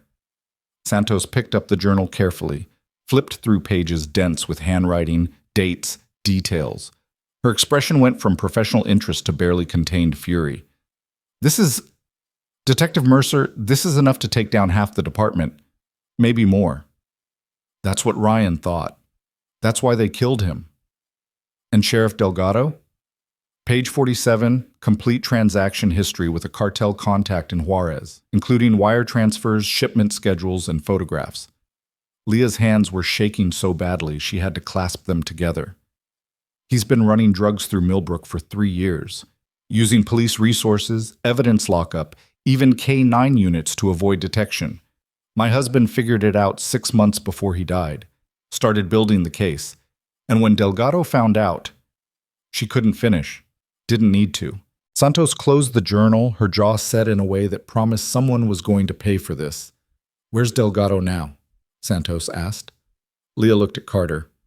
I don't know. He came by this morning, suspicious, playing it careful. When he realized Carter wasn't going to hand me over, he left. Probably went to get backup. The contractors, Carter added. The ones who attacked us. They weren't local, no markings, no identification. Professional operators. Someone with serious money hired them. Santos nodded slowly. We've been tracking a private security firm with cartel connections. Black Viper Solutions. They specialize in cleaning up loose ends. She looked at the bodies being photographed and cataloged by her team. I'm guessing we'll find Black Viper credentials when we run their prints. So Delgado called them in, Leah said. That would be my guess. He knew local deputies wouldn't be enough against you and Mr. Reed, so he escalated. Santos pulled out her phone, started making calls. I'm putting out a federal warrant for Marcus Delgado. Corruption, drug trafficking, conspiracy to commit murder, and about 15 other charges. He's not getting away. Carter watched fire crews arriving to battle the blaze consuming his home, watched agents swarming the property with evidence markers and cameras, watched his entire life being cataloged and photographed and turned into case file exhibits. Everything he'd built here, the quiet life, the safe space for Noah, the distance from violence and chaos, was gone, burned to ash and filed away in federal databases. Noah pressed tighter against his chest. Dad? Where are we going to live? The question hurt worse than the bullet graze. Carter didn't have an answer, didn't have a plan beyond surviving the next 5 minutes, and then the 5 after that. He looked at Leah, found her watching him with eyes that understood loss in ways most people never would. We'll figure it out, buddy, Carter said finally. We always do. But Noah was 7, old enough to hear the uncertainty beneath the words. I don't want to leave. This is home. I know. Can we fix it? Carter looked at the flames still licking at the roof, despite the firefighters' efforts, looked at the bullet holes stitching across the walls, looked at the blood staining the snow around his porch. I don't think so, Noah. Not this time. His son started crying, quiet, broken sobs that made Carter's chest ache. He held Noah tighter, rocking slightly, and tried to find words that would make any of this okay. There weren't any. Sometimes there was just grief and survival, and you dealt with both as best you could. Leah reached over, put a hand on Noah's back. Hey, you know what your dad did tonight? Noah shook his head, face buried against Carter's shoulder. He saved my life, and he protected you, and he made sure that the bad people who hurt a lot of good folks are going to face justice. That's about the bravest thing I've ever seen anyone do. She paused, choosing words carefully. Houses can be rebuilt. Things can be replaced. But people? People are what matter. And you've still got your dad.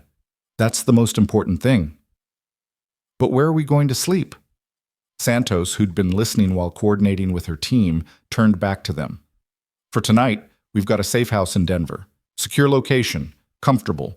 You can stay there while we process everything and figure out next steps. We're not witnesses, Carter said. Actually, you are. Both of you. And until we've rounded up everyone involved in this operation, you're potential targets. Santos's tone brooked no argument. The safe house isn't a suggestion, Mr. Reed. It's necessary. Carter wanted to fight it, wanted to assert some control over a situation that had spiraled completely beyond his grasp, but exhaustion won out. Fine. But Noah stays with me. Non-negotiable. Already agreed to that. Santos gestured to one of the black SUVs. Federal vehicles this time, not cartel contractors. Let's get you both out of here before the media shows up. This kind of scene, it's going to be front-page news by morning. They loaded into the vehicle with Leah and Coda, the dog refusing to be separated from either Noah or his late handler's wife. Carter settled into the back seat, Noah on his lap, and watched through the window as his home collapsed in on itself, the roof caving in with a shower of sparks that lit up the night sky like dying stars. Everything he'd built, gone. But Noah was warm and alive against his chest, and Leah was safe beside him, with evidence that would bring down the people who'd killed her husband, and Coda was resting his head on Noah's knee with the kind of peaceful stillness that spoke of a dog who'd finally completed his mission. Maybe that was enough. The drive to Denver took 3 hours through snow-clogged roads, flanked by additional FBI vehicles and a helicopter tracking their progress from above. Santos rode in the front passenger seat, fielding calls and coordinating the increasingly complex operation. Carter caught fragments of conversation, arrest warrants being issued, assets being frozen, deputies being brought in for questioning. The corruption case was exploding into something massive, tentacles reaching further than even Leah had suspected. How many? Leah asked at one point, voice quiet. How many dirty cops? Santos glanced back. Based on the journal, at least 12 in Millbrook PD alone. But the transactions show connections to departments in 3 other counties. We're talking organized corruption on a scale Colorado hasn't seen in decades. And Delgado? Still in the wind, but we've got units watching his house, his known associates, every place he might run. He can't hide forever. Leah leaned her head back against the seat, eyes closed. Ryan spent 6 months on this. 6 months of secret meetings, hidden files, looking over his shoulder, and they still got him. Still won. They didn't win, Carter said. You finished what he started. The case he died for? It's going to stick. That's winning. It doesn't feel like winning. It never does. Carter thought about Musa Kala, about holding that compound while friends died around him, about coming home with a silver star and nightmares. Winning just means you're still standing when the smoke clears. Everything else is paperwork. Leah opened her eyes, looked at him. Is that what the army taught you? That's what staying alive taught me. Noah had fallen asleep against Carter's chest, exhausted beyond his body's ability to process fear. Carter adjusted his grip, making sure his son was comfortable, and caught Santos watching them in the rearview mirror. You did good back there, she said. Not many civilians could have held off that kind of assault. I'm not a civilian. I'm a veteran who wanted to be a civilian. There's a difference? Yeah. Civilians don't know how to turn their kitchen into a kill box. They don't calculate fields of fire while making breakfast. They don't... He stopped, swallowed hard. They don't teach their 7-year-old son what to do when armed men come through the door. You kept him safe. This time. The words hung heavy in the vehicle, and Santos didn't try to argue them away. She just nodded, understanding in a way that said she'd been in the field long enough to know that survival was just the first step. Living with what you did to survive came next, and that was often harder. The safe house turned out to be a nondescript townhouse in a quiet Denver suburb, the kind of place that blended into the background so completely that Carter would have walked past it 100 times without noticing. FBI agents were already inside when they arrived, checking locks, setting up communications, making the space secure. Santos led them in, gestured around the main floor. 3 bedrooms upstairs, full kitchen, bathroom. Agents will be stationed outside in shifts. You need anything? You tell them. You don't leave the property without clearing it with me first. Understood? Carter nodded, too tired to argue. There are clothes in the bedrooms, basic supplies. We'll bring more tomorrow based on what you need. Santos paused at the door, looked back at them. This exhausted single dad holding a sleeping child. This injured detective carrying her dead husband's case. This traumatized K-9 who'd found his way home. For what it's worth, you all did something incredible tonight. Most people would have folded. You didn't. That matters. Tell that to my house, Carter muttered. Houses can be rebuilt. People can't. She echoed Leah's earlier words, then left them alone with 2 agents posted outside, and the weight of everything that had happened pressing down like gravity. Carter carried Noah upstairs, found a bedroom with a twin bed and star-patterned sheets that looked like something from a catalog photo shoot. He laid his son down gently, pulled off his shoes, covered him with blankets. Noah stirred, grabbed Carter's hand. Stay, he mumbled, half asleep. I'm not going anywhere, buddy. Promise? Promise. Noah's grip loosened as he drifted back under, and Carter stayed sitting on the edge of the bed, watching his son sleep.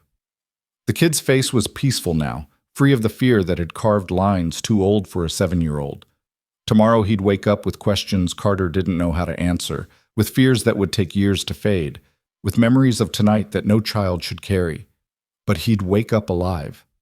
Carter stood finally, joints protesting, and found Leah in the kitchen making tea with shaking hands. Coda sat at her feet, leaning against her legs, and she reached down periodically to run her fingers through his fur, like checking that he was real. Can't sleep? Carter asked. Don't know if I'll ever sleep again. She poured 2 mugs, handed him one. Every time I close my eyes, I see the bridge. The moment the impact hit, the car going over. I keep thinking about how close I came to dying in that ravine. But you didn't. Because you found me. Why were you even out there? Carter gestured at Coda. He knew something was wrong. Spent 3 days pacing, watching the door. When I heard barking during the storm, he practically pushed me out the door. He was calling for help. Smart dog. Leah smiled, sad and proud all at once. Ryan always said Coda was the best partner he'd ever had. Smarter than most humans, loyal to a fault, and completely fearless when it mattered. She paused. After Ryan died, Coda disappeared. I looked everywhere. Called shelters, posted flyers, drove through the wilderness calling his name, nothing. I thought he died out there. Thought I'd lost them both. He was protecting the case, staying close to the cabin. For 18 months? Dogs are loyal like that. He knew Ryan's work wasn't finished, knew someone had to guard it. Carter sipped the tea, found it too hot, kept holding it anyway because the warmth helped. When I adopted him, the shelter said he was traumatized. Aggressive around uniforms. Wouldn't let anyone touch him. Took me 3 months to earn his trust. But you did. Because I didn't try to fix him, just let him be broken and worked around it. Carter looked at the dog, found Coda watching them both with intelligent eyes. Turns out he wasn't broken, just waiting for the right mission. They sat in comfortable silence for a while, drinking tea neither of them really wanted, processing events neither of them had words for yet. Outside, Carter could hear the low murmur of FBI agents talking, the occasional crackle of radios, the sound of a world continuing despite everything. What happens now? Leah asked finally. Trials, testimony, media circus. Carter set down his mug. Your case is going to explode. Every news outlet in the country is going to want your story. The widow who finished her husband's work. It's good television. I don't want to be on television. Might not have a choice. This kind of corruption case? It's public interest. First Amendment protects them. Leah's hands tightened around her mug. I just want it over. I want to testify, see Delgado in prison, and move on with my life. Moving on takes time. How long did it take you? Carter thought about Musakala, about coming home with medals and trauma, about the years spent trying to forget things carved too deep to ever truly fade. I'll let you know when it happens. That's not encouraging. Wasn't trying to be encouraging. Was trying to be honest. He met her eyes. But here's the thing. You don't move on from trauma. You move forward with it. Learn to carry it better. Build a life around the weight instead of trying to pretend it isn't there. Is that what you did? That's what I tried to do. Bought a house in the middle of nowhere, focused on being a dad. Kept my head down and my past buried. He gestured vaguely toward where his home used to stand. Worked great until tonight. I'm sorry, this is my fault. If I hadn't crashed at that bridge... Stop. Carter's tone was firm. You didn't bring this to my door. Delgado did. And yeah, my house is gone and my life is complicated now. But Noah's alive and safe. You're alive and safe, and the people who killed your husband are going to face justice. That's not nothing. Leah stared at him for a long moment, something shifting behind her eyes. Ryan would have liked you. He had a thing about people who did the right thing, even when it cost them. Sounds like a good man. He was. Best man I ever knew. She reached into her jacket pocket, pulled out the sealed envelope with her name on it. Ryan's last words. She'd been carrying it since the cabin, but hadn't opened it yet. I'm scared to read it. Why? Because once I do, that's it. No more messages, no more pieces of him left to discover, just memory and grief and moving forward. Her voice cracked. I'm not ready. Carter understood that fear. He'd felt it himself when Noah's mother died, when they'd given him her belongings, and he'd put them in a box under his bed, because looking at them meant accepting she was really gone. It had taken him 2 years to open that box. Even now, 5 years later, some items were still wrapped and untouched. You don't have to read it tonight, he said gently. It'll still be there when you're ready. Leah nodded, tucked the envelope away. Thank you for everything, for pulling me out of that ravine, for protecting me, for fighting when you didn't have to. Someone had to, but it didn't have to be you. Carter shrugged. Maybe it did. Maybe that's why Coda led me to you. Some things aren't coincidence. They finished their tea in silence, and eventually Leah headed upstairs to sleep, or try to. Carter checked on Noah one more time, found him still deep under, and then made his way to the third bedroom. The clothes Santos mentioned were there, jeans, t-shirts, basic necessities. All in his size, which meant they'd done their homework fast. He changed out of his blood-stained shirt, looked at the bullet graze across his ribs properly for the first time. The medics had cleaned and wrapped it, but the skin around the edges was already turning purple-black. Tomorrow, it would hurt worse. The day after, worse still. That was how bullet wounds worked. The adrenaline hid the pain until your body remembered it was damaged.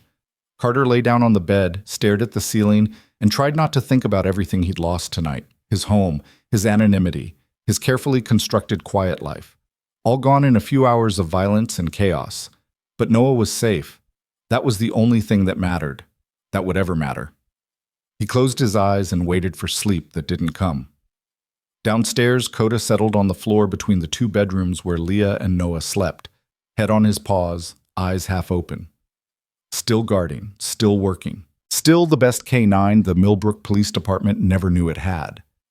Outside, FBI agents maintained their perimeter, and somewhere in the darkness, Marcus Delgado was running out of places to hide. Dawn came cold and gray, filtering through unfamiliar windows in a house that smelled wrong. Too clean, too sterile, nothing like the worn-in comfort of home. Carter woke to the sound of Noah's footsteps padding down the hall, the quiet click of Coda's nails following close behind. He pushed himself upright, ribs screaming protest, and found his son standing in the doorway looking small and lost. "Dad? Where are we?" "Safe house, remember? The FBI brought us here last night." Noah's face crumpled slightly, the reality of yesterday settling back over him like a weight. "Our house burned down." "Yeah, buddy, it did. Where's all my stuff, my Legos and my books and—" His voice hitched. "And the picture of Mom on my nightstand?" Carter's chest tightened. That photograph, Sarah holding newborn Noah, her smile tired and radiant and full of love, had been one of the few things he'd managed to keep when she died. Noah looked at it every night before bed, said goodnight to the mother he barely remembered, and now it was ash and ruin like everything else. "I'm sorry," Carter said, because there was nothing else to say. "It's gone. All of it."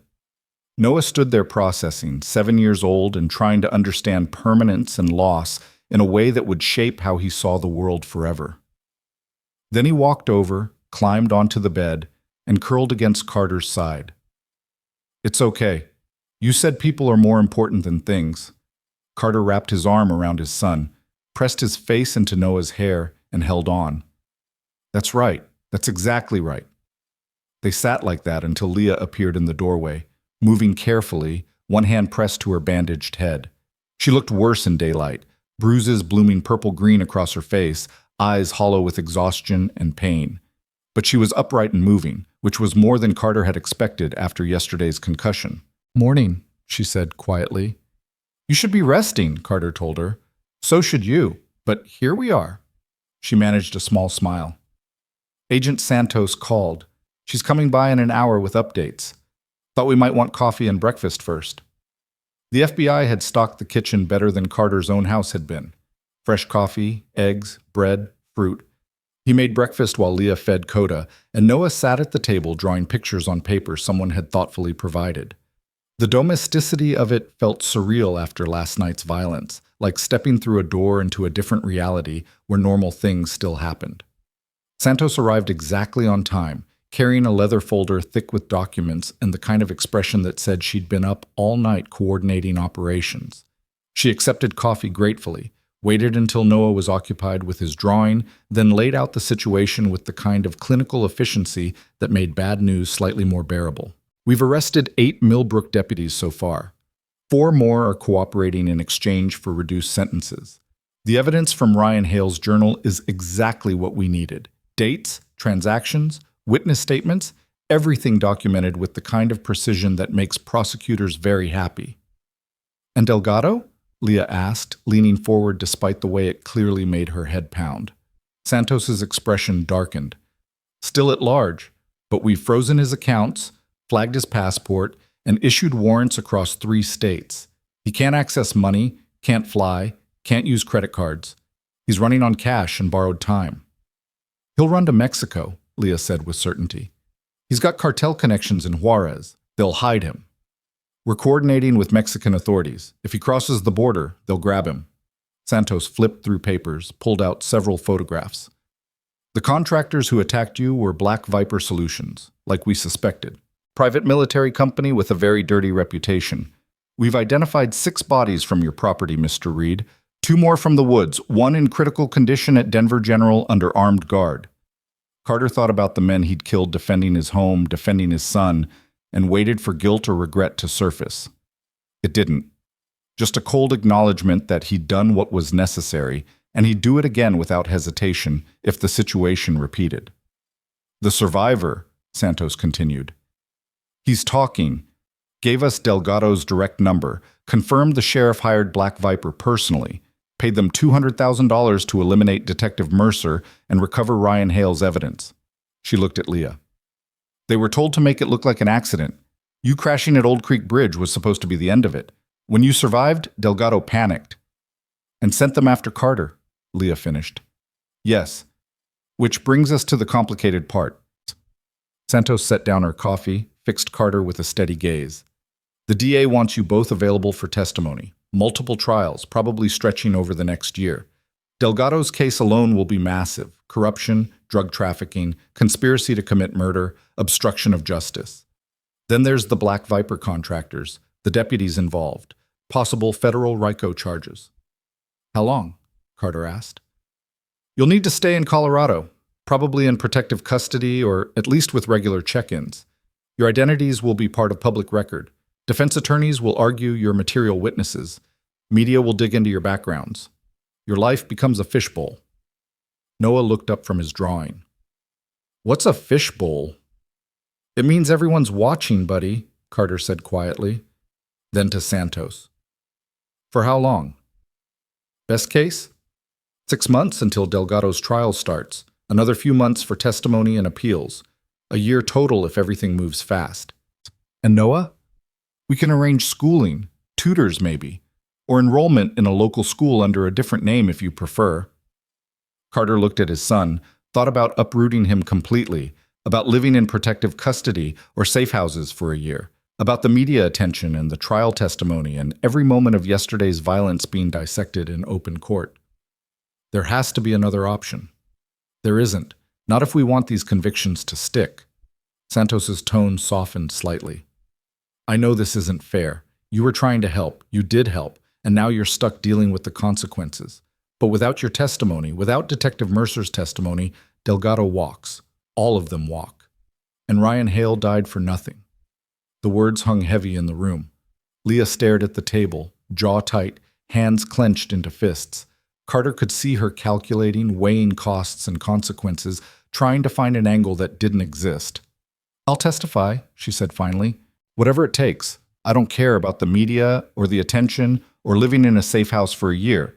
Ryan gave everything for this case. I'm not letting it fall apart because I wanted privacy. Santos nodded, then looked at Carter. Mr. Reed? Carter thought about the quiet life he'd built after leaving the Army, thought about 5 years of peace and normalcy, and teaching Noah how to be a kid without fear. Thought about how that was gone now, regardless of what he chose, because you couldn't unsee the things Noah had seen last night, couldn't unlearn the lessons his son had absorbed about violence and survival, and how quickly safety could shatter. I'll testify, he said, but I need something in return. What? Help rebuilding. Not the house. Insurance will cover that eventually. But Noah needs stability, routine, something normal in the middle of all this chaos. I need your people to help arrange that. Schooling, counseling, whatever he needs to process what happened. I don't care what it costs me. My son comes first. That's reasonable. I'll make sure. The radio on Santos's hip crackled urgently. Santos, we've got movement. Subject spotted, heading south on Highway 25. Gray Ford truck, plates match a vehicle registered to known associate. We're moving to intercept. Santos keyed the radio instantly. All business. Copy that. I want units on every exit between here and the state line. Air support tracking. Do not lose him. She looked at Carter and Leah. That's Delgado. He's making a run for the border. Can we? Leah started. No, you stay here. This is operational now. Santos headed for the door, then paused. But you'll know as soon as we have him. I promise. She left at a run, and they were alone again with the weight of waiting. Noah went back to his drawing, Coda settled at his feet, and Carter stood at the window watching federal agents move with purpose toward their vehicles. Leah joined him, moving stiffly, and they stood shoulder to shoulder watching the cavalry ride out without them. I should be there, she said quietly. When they take him down, I should be there. You can barely stand. I don't care. He killed Ryan. He tried to kill me. I deserve to see his face when they put him in handcuffs. Carter understood that need viscerally, but understanding didn't make it possible. You'll see him in court, under oath, facing every charge they can make stick. That's better than watching him get arrested. Is it? Has to be, because it's all we've got. They waited. Minutes crawled into an hour, then 2. Santos called with updates. Delgado was heading south as predicted, trying to reach the New Mexico border where cartel contacts could move him into Mexico proper. FBI units were boxing him in, setting up roadblocks, coordinating with state police. It was textbook pursuit, professional and coordinated, and there was no way Delgado was getting through. But people did stupid things when cornered. The call came 3 hours later. Santos's voice was tight, controlled, carrying news that was both victory and something more complicated. We've got him. Interstate 25, 20 miles from the state line. He tried to ram through a roadblock, vehicle disabled, suspect in custody, no injuries to our personnel. And Delgado? Leah asked, gripping the phone like a lifeline. Minor injuries from the crash, nothing serious. He's being transported to Denver Federal Holding. You'll be able to see him at arraignment tomorrow. Leah sagged with relief so profound it nearly took her to her knees. Carter caught her elbow, steadied her, and she leaned into his support with the kind of trust that came from shared trauma. They'd survived yesterday together. That created bonds nothing could quite break. It's over, she whispered. It's really over. Not over. But the worst part is, Carter helped her to the couch, made sure she was steady. Now comes the hard part, living with it. You make that sound worse than the firefight. Sometimes it is. Noah looked up from his drawing, held it out to Leah. I made this for you. It's Coda. See? I gave him a cape because he's a hero. Leah took the picture with shaking hands, stared at the crayon rendering of a German shepherd wearing a cape and a big smile. Her eyes filled with tears, and she pulled Noah into a gentle hug. Thank you. This is perfect. Coda is absolutely a hero. The dog's ears perked at his name, and he patted over to rest his head on Leah's knee. She ran her fingers through his fur, and something in her expression eased. Not healed. Healing would take time, but less raw, less broken. The arraignment happened the next morning in a federal courthouse in Denver, heavy security and media presence turning the proceedings into a circus. Carter and Leah sat in the gallery watching as Marcus Delgado was led in wearing orange jumpsuit and chains, his face carefully blank but his eyes scanning the crowd until they landed on Leah. The hatred there was palpable, pure and focused and utterly impotent. Leah stared back without flinching, and Carter saw the moment something shifted in her. The fear that had lived in her eyes since the bridge finally burning away, replaced by something harder. Survivor's steel. The look of someone who'd walked through fire and come out the other side still standing. The charges were red: corruption, drug trafficking, conspiracy to commit murder, obstruction of justice, racketeering, 23 counts total. The prosecutor laid out the evidence methodically: Ryan Hale's journal, financial records, witness testimony, physical evidence. It was overwhelming and damning, and exactly what justice looked like when it finally caught up. Delgado's lawyer argued for bail. The judge denied it without hesitation. The defendant has demonstrated clear flight risk, has substantial resources including international criminal connections, and faces charges that carry multiple life sentences. Remanded to federal custody pending trial. The gavel fell. Delgado was led away. And Leah exhaled a breath she'd been holding for 18 months. Outside the courthouse, media swarmed. Cameras, microphones, reporters shouting questions. Santos's people formed a protective barrier, but the noise was overwhelming. Questions about the corruption case, about Ryan Hale, about the shootout that had left 8 men dead and a house burned to the foundation.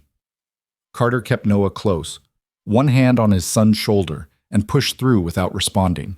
Leah walked beside them, head high despite the questions being hurled at her, and Coda stayed glued to her side like the professional he'd always been. They made it to the waiting vehicle, doors closing on the chaos, and the sudden silence was jarring. Noah pressed against Carter's side, breathing hard, and Carter wrapped an arm around him. You okay, buddy? That was scary. Yeah, media circus usually is. Are they going to follow us forever? Carter looked at Santos in the front seat. She met his eyes in the rearview mirror and shook her head slightly. Not forever, it'll die down. Give it a few weeks, some other story will take over, and people will move on. But the trials will bring it back. Yes, I won't lie to you. This is going to be your life for a while. But it won't be forever. Carter held his son tighter and tried to believe that. Tried to imagine a future where this was just a story they told. A hard chapter that had passed, not the defining moment that shaped everything after. He wasn't sure he could see it yet, but maybe that was okay. Maybe you didn't need to see the end to keep walking toward it. The weeks that followed settled into a strange new routine. The safe house became temporary home. Noah started working with a tutor, a kind woman named Mrs. Chen, who specialized in helping children process trauma. Carter attended his own therapy sessions, talking through Musakala and yesterday's firefight and all the violence in between with a VA counselor who understood that some things couldn't be fixed, only integrated. Leah began the slow process of rebuilding her life. She took medical leave from Millbrook PD, what was left of it after federal arrests had gutted the department, and started working with the FBI on a more permanent basis. They wanted her expertise, her knowledge, her understanding of how corruption worked from the inside. She was good at it. Ryan had trained her well, and she started opening up about Ryan himself. The stories came slowly at first, carefully measured, like she was testing whether speaking his name would break her. But Carter listened, and Noah listened, and Coda listened with the kind of attention that said he remembered every moment. And gradually the stories became easier, less painful, more celebration than grief. He used to make these terrible jokes, Leah said one evening while they were making dinner. Noah was setting the table, Coda was begging for scraps, and the scene felt almost normal. Dad jokes before he was even a dad. Really awful puns. I'd groan and he'd just grin like he'd won something. My mom told jokes too, Noah offered. Dad says I got her sense of humor. Is that good or bad? Leah asked, smiling. Depends on the day, Carter said, shooting his son a look that was pure affection. These moments of peace accumulated slowly. Carter found himself looking forward to them, to the way Leah fit into their small family unit like she'd always belonged there. She was good with Noah, patient, kind, treating him like a person instead of a child who needed protection from reality. And Noah responded to that, opening up in ways he hadn't since his mother died. And Coda had stopped flinching at sirens, stopped pacing at night, started playing with Noah the way a dog should play, joyful, carefree, trusting that the world was safe enough to let his guard down. 2 months after the arraignment, Carter got the call he'd been both expecting and dreading. His insurance company had processed the claim. The house was a total loss, but they were cutting him a check that would cover rebuilding. The question was whether he wanted to. He stood in the ruins of his property with Leah beside him, looking at the charred foundation and collapsed walls and trying to decide if going back was possible, if he wanted it to be possible. What are you thinking? Leah asked. That it doesn't feel like home anymore. Too many ghosts.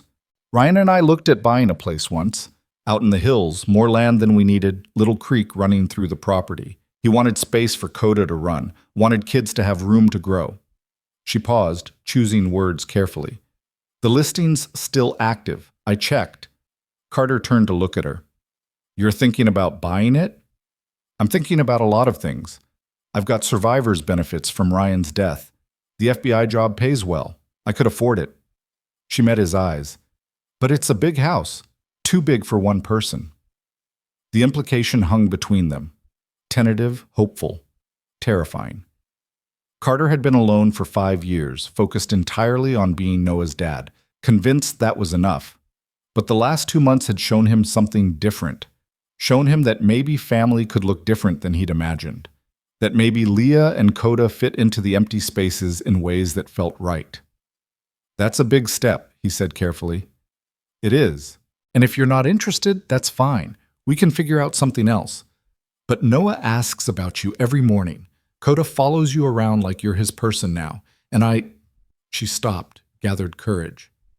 I like the way it feels. The 4 of us together. It feels like what Ryan would have wanted. What I want.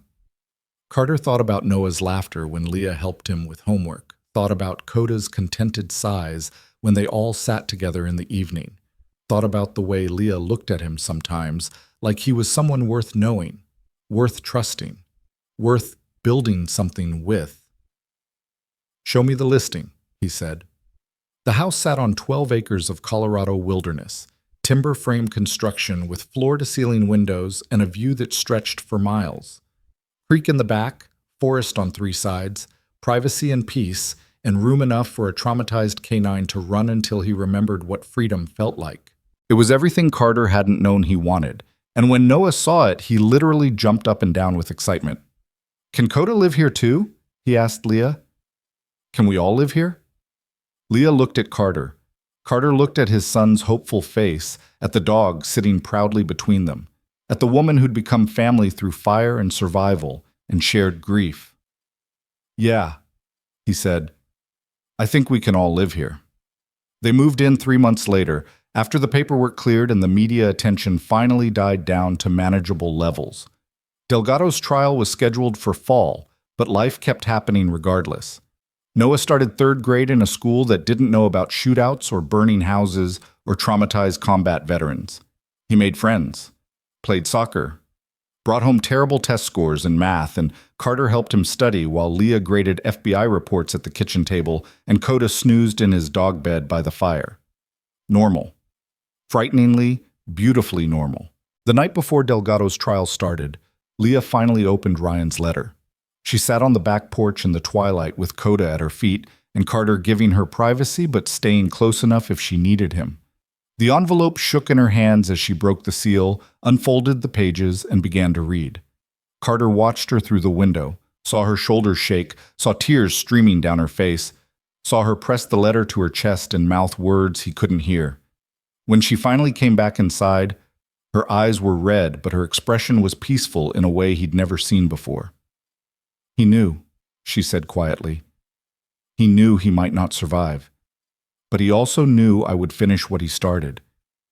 He told me to find someone who understood loss, who'd been in the dark and found their way out, someone who could help me do the same." She looked at Carter. "I think he meant you. He didn't know me." "No, but he knew the kind of person I'd need, and he was right." She set the letter on the table carefully, reverently. "He also said Coda would find his way home, that canines always complete their missions. Guess he was right about that too." Coda lifted his head, tail thumping once against the floor, and the sound felt like closure, like a job well done, like a promise kept. The trial lasted 6 weeks. Carter and Leah both testified, laying out everything that had happened from the bridge crash to the final firefight.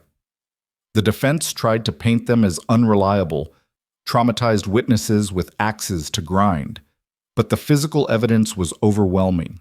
Ryan's journal, financial records, the testimony of deputies who'd flipped, the bodies of Black Viper contractors, the burned remains of Carter's house. The jury deliberated for 3 hours, guilty on all 23 counts. Marcus Delgado showed no emotion as the verdict was read, but his shoulders slumped in a way that spoke of complete defeat. When the judge sentenced him to 4 consecutive life terms without possibility of parole, Leah's hand found Carter's and squeezed tight. "It's done," she whispered. "Ryan can rest now." They walked out of the courthouse together into autumn sunshine, past media that had grown bored with the story, past federal agents who'd become familiar faces, past the chaos that had defined the last year. Noah was waiting with Mrs. Chen, playing with Coda in the grass, and when he saw them, he jumped up and ran over. "Did you win?" "Yeah, buddy," Carter said, scooping his son up. "We won." "Does that mean we can go home now? Really home?" "Really home." They drove back to the house in the hills as the sun set, painting the sky orange and pink and gold. Coda hung his head out the window with his tongue lolling, looking more like a happy dog than a traumatized canine who'd spent 18 months guarding his handler's final mission. Noah chattered about school and soccer and a kid named Marcus who was teaching him to juggle. Leah reached over and took Carter's hand where it rested on the console between them. "Thank you," she said quietly. "For what?" "For that night at the bridge. For fighting when you didn't have to. For giving me a reason to keep going when I wanted to give up." She paused. for showing me that family doesn't have to be what you were born into. Sometimes it's what you build from broken pieces. Carter squeezed her hand, thought about Sarah and everything he'd lost, thought about Musa Kala and the men who'd died beside him, thought about all the trauma and violence and grief that had led to this moment. Yeah, sometimes broken pieces fit together better than anything whole. They pulled up to the house as twilight deepened into night. Lights were on inside. They'd left them burning, turning the windows into warm beacons against the darkness. Coda bounded out of the vehicle first, racing across the property like he was checking the perimeter one final time. Noah followed, shouting for the dog to wait up, and Carter and Leah walked together up the path, carrying grocery bags and court documents, and the weight of everything they'd survived. Inside, Noah was already building a blanket fort in the living room with Coda's help, which mostly consisted of the dog lying in the middle and letting himself be draped with fabric. Leah started dinner. Carter poured wine. And somewhere in the easy rhythm of it all, in the laughter and the companionship and the way Coda finally relaxed enough to fall asleep mid-fort construction, Carter realized something profound. The blizzard that had buried Millbrook all those months ago hadn't just brought destruction. It had brought a dying detective, a traumatized K9, a corruption case that needed finishing, and the raw materials for something neither he nor Leah had thought possible after loss. A second chance. A new family. A home built from ruins and love and the stubborn refusal to let tragedy have the final word. 6 months later, on a clear spring morning with Coda running circles through melting snow and Noah teaching Leah's FBI colleagues how to throw a football, Carter stood on the back porch with coffee and watched his family, not born, but chosen, filling the space with life and noise and hope. And he thought about the scared, broken man who'd heard frantic barking in a blizzard and chosen to investigate instead of staying safe inside. Best decision he'd ever made. Coda bounded up the porch steps, tongue lolling, and pressed his head into Carter's leg. The dog's eyes were clear now, unclouded by trauma, full of the kind of peace that came from missions completed and families found. Carter scratched behind his ears and looked out at the life they'd built together, from ash and evidence, and the determination to honor the dead by living well. "Good boy," Carter said quietly. "Good boy." And in the way of dogs who'd served with honor and finally found home, Coda's tail wagged once, satisfied, content, complete. The biggest shock to everyone who knew the story wasn't the corruption ring that fell, or the shootout that had left bodies in the snow, or even the unprecedented cooperation between a veteran civilian and federal investigators. It was this. One forgotten K9, one hunted detective, and one single father had taken a Colorado blizzard and turned it into something redemptive, had taken tragedy and built family, had taken broken pieces and made them whole. And somewhere Ryan Hale was smiling.